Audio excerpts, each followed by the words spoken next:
From jaw-dropping kicks to shocking moments, this video will take you on a roller coaster ride through the highs and lows of the football world. Buckle up and prepare to be amazed, amused, and utterly astonished as we unravel the captivating tales that have shaped the beautiful game. It's time to kick off this incredible journey into the drama-filled world of football. These are 8 footballers that have been banned from football.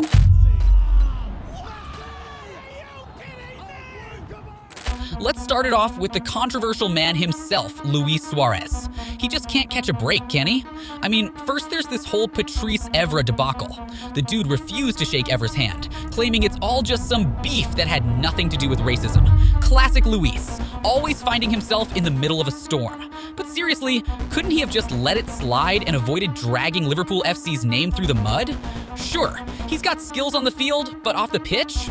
Let's just say he has a knack for ticking people off.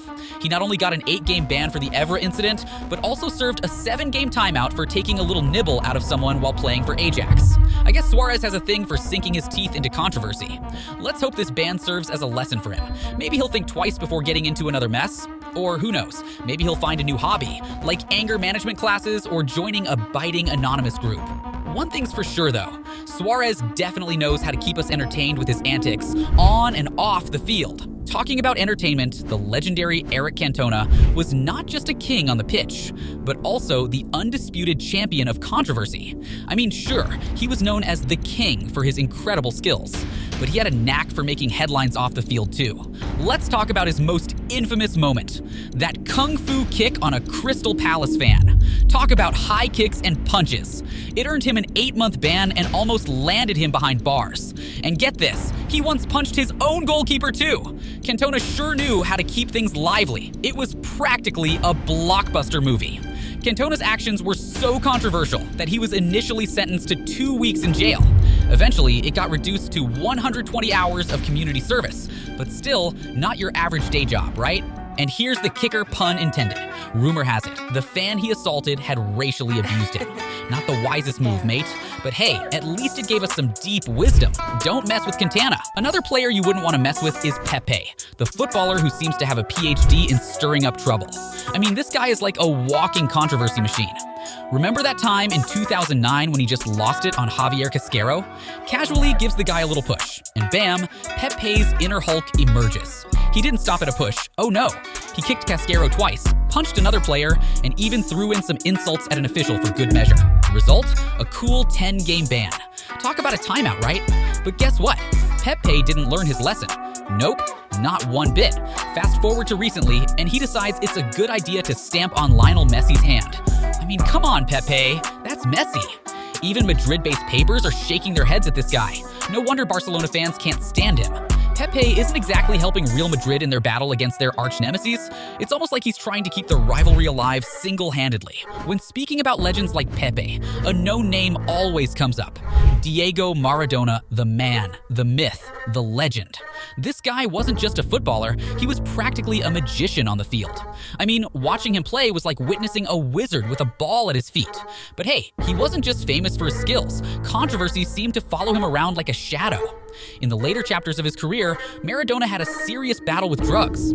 It's like he had a love-hate relationship with those pesky substances. First, there was that incident in 1991 while he was at Napoli. Cocaine got the best of him and he got slapped with a 15-month ban. Did he learn his lesson? Nope. Fast forward to 1994, and he tested positive for ephedrine, earning another 15-month suspension. And just when you thought he might have kicked the habit, he failed another test and decided to hang up his boots in 1997. But here's the plot twist. In recent years before his passing, Maradona seemed to have turned his life around. He even took a shot at coaching the Argentinian national team. And surprise, it didn't end in disaster. Plus, he managed to tackle those weight problems that plagued him after retirement. Let's praise one of the biggest legends in football with a round of applause. Yeah! You fucking rule! Fucking rule! Yeah! Someone that might not deserve the same applause is Adrian Mutu, the guy who had Chelsea fans excited and then left them scratching their heads. I mean, back in 2003, Chelsea shelled out £15 million for him, and things were looking promising until he decided to party a bit too hard and tested positive for cocaine. Not exactly the best career move, right? Predictably, Chelsea wasn't thrilled about this, and they promptly showed him the door, waving goodbye to their investment. But that wasn't the end of the story. Oh no, Chelsea went after him in court, and surprise, they won. Now Mutu might have to cough up a whopping 17 million euros if his latest appeal falls flat. That's a lot of zeros for one expensive party, don't you think? But wait, there's more. Mutu just can't seem to stay out of trouble. He failed another drugs test while playing for Fiorentina, netting himself a 6-month ban. And as if that wasn't enough, he got into a punch-up on the field, earning himself a 3-match ban. Some people, I tell you, they just never learn.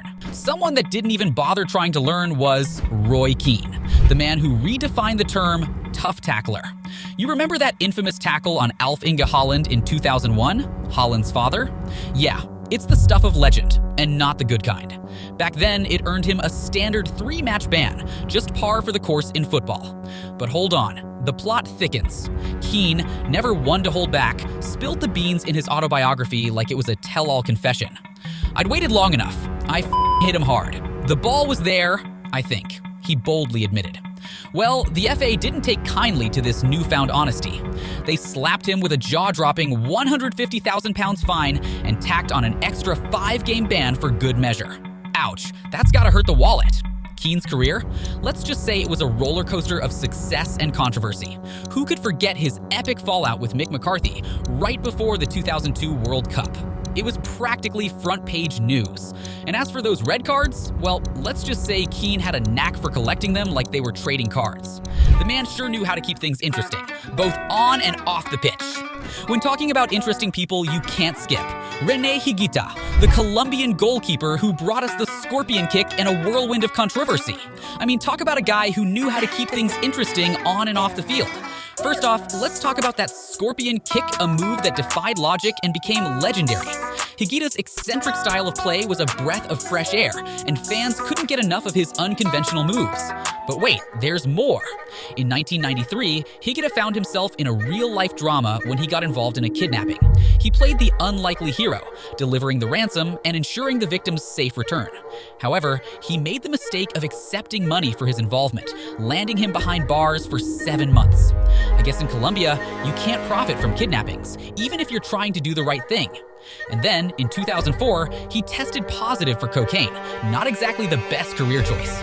He took a hiatus and didn't grace the pitch again until 2005. But you know what's fascinating? Despite all the off-field drama, Higuita's legacy is defined by his incredible footballing ability and his knack for entertainment. I guess you could say he was the goalkeeper who truly knew how to keep the crowd on the edge of their seats, both for the right and, well, the not-so-right reasons. Someone that has us on the edge of our seats at the moment is Paul Pogba. Oh boy, talk about a plot twist in the world of football. Our 30-year-old World Cup champion finds himself in a real pickle. I mean, a potential 4-year ban? That's no joke. So here's the scoop. Pogba's B sample confirmed the presence of testosterone metabolites, and under those strict anti-doping regulations, he's facing some serious consequences. But hey, there's a glimmer of hope. If he can prove it's not his fault or that the substance didn't enhance his performance, he might catch a break. His reps are claiming it was all because of a doctor-prescribed supplement, but the jury's still out on that one.